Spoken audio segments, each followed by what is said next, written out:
What's up, everybody? This is Ian from Savvy Zen. We're here doing one of my favorite yoga poses today. It's another challenge. Yesterday we did the squat challenge. That's to warm everybody up. Today we're doing the Virasana or saddle pose challenge.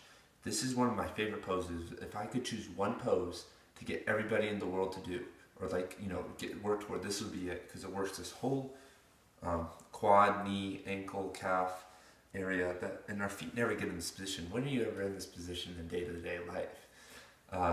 You're not. So,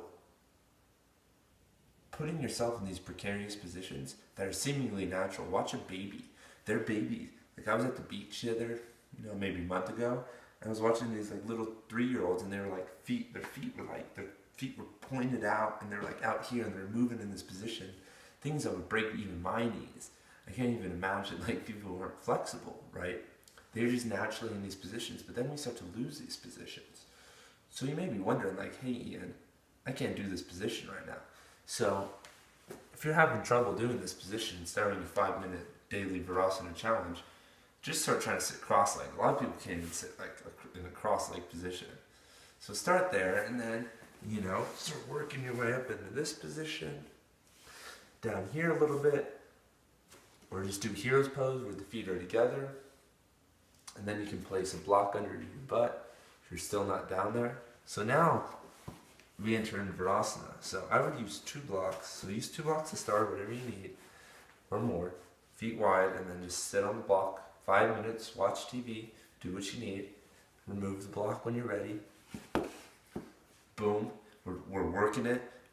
These knees are like stretching so well. I tore an MCL and a meniscus in the left leg and an MCL in my right leg in jiu-jitsu. And this pose right here is what solved my problems. Not that it was this. And then when you're done, remove the block. Maybe put a book under there that's a little bit smaller. And then we're here. I had these knee problems, and this pose like really started to work them out, because yes, it stretches it. Yes, it's good.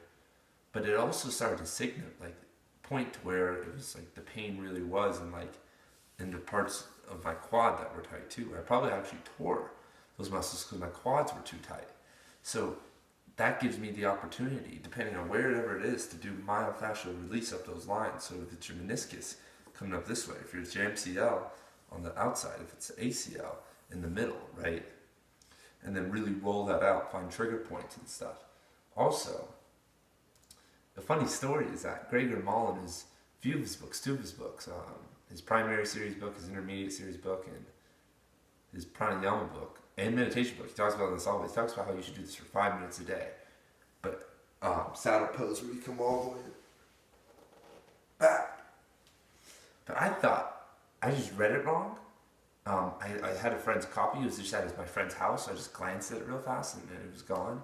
And but I got it 3 months later. I actually bought it, but I thought it said 15 minutes. So I would lay down there for 15 minutes a day for like 3 months, and I would be in so much pain. I'd like get up and like be like hunched over, walking like a decrepit old man, and it was really funny. Then I got the book. I was like, what was I doing? But it really actually taught me a lot about back bends and a lot about my quads and all these other areas of the front side of the body, which I never learned about, which this like really stimulates. Now that I'm working on standing up from back bends and doing the intermediate series of yoga and trying to kill all that stuff, that paid off. Like, just working on this pose when I was watching, just whenever I could, started to really pay off. Like this one, the squat seems so natural to us, but Virasana should be natural too. So check out these poses. Let's start this challenge. Subscribe to the channel. Check out the Deocculting Yoga podcast. If you haven't seen it yet, it's a podcast that's absolutely blowing other podcasts' content out of the water. I'll just say it right now. We're not talking about foo-foo stuff, and if we are, we're gonna go deep into it. I'm not scared to say the word cult, or demon, or angel, religion, or that Christianity is a bunch of hooey, and so is all the other religions. Like, I know this is the saddle pose video, but check that out if you're interested. This is Ian from Savvy Zen. See you guys next time. Peace.